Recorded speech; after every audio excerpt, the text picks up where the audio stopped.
Parliament ఎన్నికల్లో పోటీ చేస్తూ ఉన్నారు. ఇటువంటి మంచి వ్యక్తుల గురించి తెలిసిన 4 మంచి మాటలు చెప్పాల్సిన బాధ్యత మనందరి మీద కూడా ఉంది. చీఫ్ జస్టిస్ మాధవరెడ్డి గారి కుమారుడు దేశంలో కావచ్చు, విదేశాల్లో కావచ్చు ఉన్నత చదువులు చదువుకొని అటు సాఫ్ట్వేర్ రంగంలో, ఐటీ రంగంలో ఎన్నో కంపెనీలు స్థాపించి 10 మందికి ఉపాధి అవకాశాలు కల్పించిన వ్యక్తి. అదేవిధంగా అపోలో హాస్పిటల్స్ ఎండి సంగీతారెడ్డి గారిని వివాహం ఆడి మరి కుటుంబ బాధ్యతగా ఎన్నో మంచి కార్యక్రమాల్లో, సేవా కార్యక్రమాల్లో ఆయన భాగస్వామి అయ్యారు.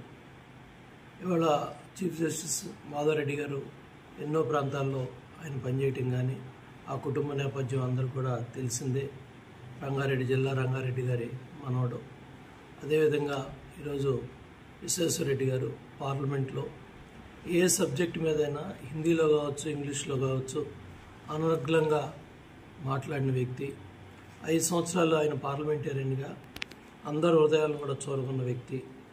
5 సంవత్సరాలు ప్రజల మధ్యలో లేనప్పటికీ మళ్ళీ ఈరోజు ప్రజల మధ్యలో ఆయన పార్లమెంట్కి వెళ్తున్నారు. కాబట్టి తప్పకుండా ఈ అవకాశాన్ని సద్వినియోగం చేసుకొని ప్రతి ఒక్క ఓటర్ మహాశయుడు కూడా ఒక మంచి మెజార్టీతో మంచి వ్యక్తిని, సమాజం పట్ల బాధ్యత ఉండి, సేవా కార్యక్రమాల పట్ల ఆసక్తి ఉండి, ఉన్నత చదువులు చదువుకొని మంచి కుటుంబ నేపథ్యం కలిగి ఉండి నిజాయితీతో ప్రజలకు సేవ చేయాలి, నియోజకవర్గాన్ని అభివృద్ధి చేయాలి, పార్లమెంట్ నుంచి, కేంద్రం నుంచి ఎక్కువ నిధులు తీసుకురావాలి, దాని ద్వారా పేద వర్గాలకి, మధ్యతరగతి వర్గాలకి, అన్ని వర్గాల ప్రజల అభిమానాన్ని చూరగొనాలని ఒక మంచి పట్టుదల, బాధ్యత, ఆసక్తి మరి కలిగి ఉన్న విశ్వేశ్వరరెడ్డి గారిని మంచి మెజార్టీతో గెలిపించాలని అందరినీ కోరుకుంటున్నాను.